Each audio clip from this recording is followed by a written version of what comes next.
Piece TV Urdu, अमन का पैगाम इंसानियत के नाम।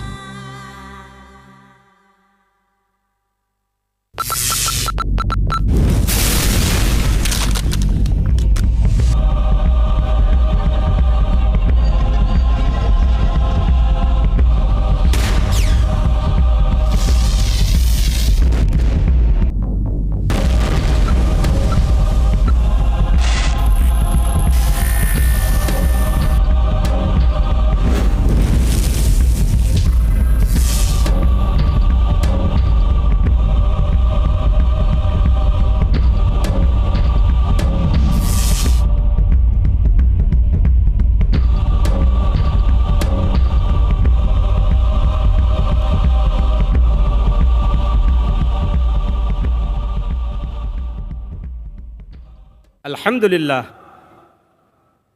अल्हम्दुलिल्लाहि कफ़ा वसलामुन अला इबादिहिल्लज़ीना इस्तफ़ा अम्मा बअद।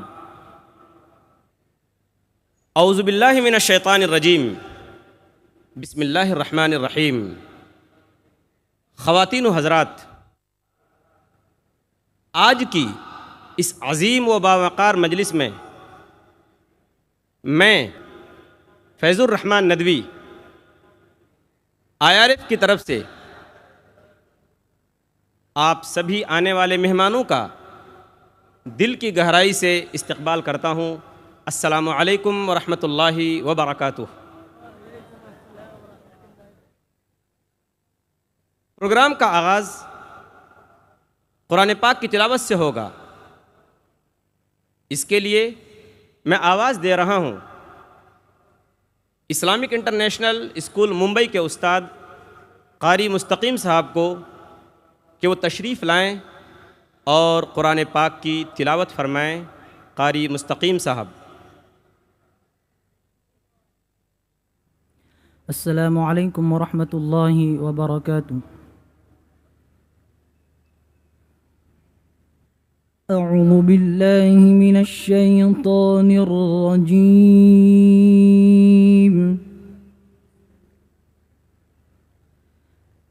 बिस्मिल्लाहिर रहमानिर रहीम।